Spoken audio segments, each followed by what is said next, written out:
जय हिंद एवरीवन। तो आप सब लोगों का स्वागत है अपने channel maths with Rekha Sharma पे। तो आपने फिजिक्स लेसन प्लान की सीरीज़ में आज अपना एक नेक्स्ट लेसन है जो कि जिसका टॉपिक रहेगा अपना लेंस। तो आज हम देखेंगे कि लेंस का लेसन प्लान कैसे प्रिपेयर किया जाता है। तो हम लेंस के लेसन प्लान को देखते हैं। तो स्टार्टिंग में देखो अपने को देखना होता है क्या उद्देश्य और ये इसमें अपेक्षित परिवर्तन व्यवहार होता है। तो अपना ये स्टार्टिंग में तो अपने को उद्देश्य लिखना होता है जिसमें अपना ज्ञानात्मक होता है, अवबोध होता है, ज्ञानोपयोग होता है, कौशल होता है, अभिरुचि होती है।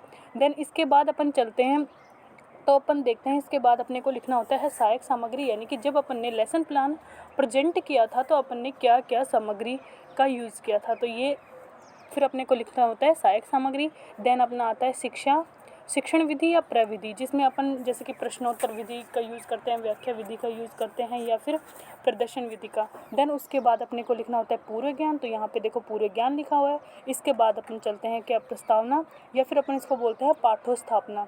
तो अपन यहाँ पे देखते हैं प्रस्तावना प्रश्न, फिर अपना होता है उद्देश्य कथन। फिर किसी भी लेसन प्लान को जो अपने जिसकी ड्यूरेशन 30 मिनट होती है उसमें अपने को 3 शिक्षण बिंदु पढ़ाने होते हैं क्लास में। मतलब एक पूरे लेक्चर में अपने को 3 शिक्षण बिंदु के बारे में समझाना होता है। तो उनके बारे में अपन डिटेल से एक एक के बारे में देखते हैं। तो अपना पहला जो शिक्षण बिंदु रहेगा वो है लेंस और उसके प्रकार। तो स्टार्टिंग में अपने को विकासात्मक क्वेश्चन पूछने होते हैं। विकासात्मक क्वेश्चन के बाद अपन छात्राध्यापिका कथन आते हैं। और ये देखो ये तो है चार्ट का छोटा मिनिएचर और ये है ब्लैक शीट का, यानी कि जो अपन ब्लैक बोर्ड पे प्रेजेंट करते हैं तो ये उसका मिनिएचर है। ये देखो ये इस तरीके से बनाया है मैं मेरा एक्सपीरियंस शेयर कर रही हूँ आप लोगों के साथ। और ये छात्राध्यापिका कथन है। और इधर अपने को लिखना होता है कि भाई सभी विद्यार्थी ध्यानपूर्वक देखेंगे, सुनेंगे, समझेंगे और अपनी अपनी अभ्यास पुस्तिका में नोट करेंगे। छात्राध्यापिका कथन में वो व्याख्यात्मक विधि के द्वारा उस शिक्षण बिंदु के बारे में पूरा एक्सप्लेन करती हैं। उसके बाद आता है अपना बोध प्रश्न। 2 बोध प्रश्न पूछने होते हैं। इसके बाद आता है अपना दूसरा शिक्षण बिंदु, जिसमें अपन ये देखो ये चार्ट का मिनिएचर। जो दूसरा शिक्षण बिंदु अपना क्या है लेंस की विशेषता। फिर अपने को इसमें क्या पूछना होता है विकासात्मक क्वेश्चन। देन छात्राध्यापिका कथन और इसको डिटेल में समझाना होता है। और ये जो ब्लैक बोर्ड पे अपन जो लिखते हैं ये उसका मिनिएचर, मतलब उसका फॉर्मेट कि अपन ब्लैक बोर्ड में क्या क्या एंट्री किया था अपन ने जब अपन प्रेजेंट कर रहे थे।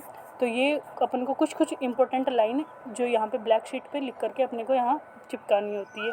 फिर इसके बाद अपना वही बोध प्रश्न आते हैं। तो अपना तीसरा शिक्षण बिंदु है लेंस द्वारा प्रतिबिंब का निर्माण। तो इसमें देखो ये विकासात्मक क्वेश्चन, ये चार्ट और ब्लैक बोर्ड के मिनिएचर हैं। और फिर अपना ये तीसरे शिक्षण बिंदु के बारे में विकासात्मक प्रश्न है और ये छात्राध्यापिका कथन है।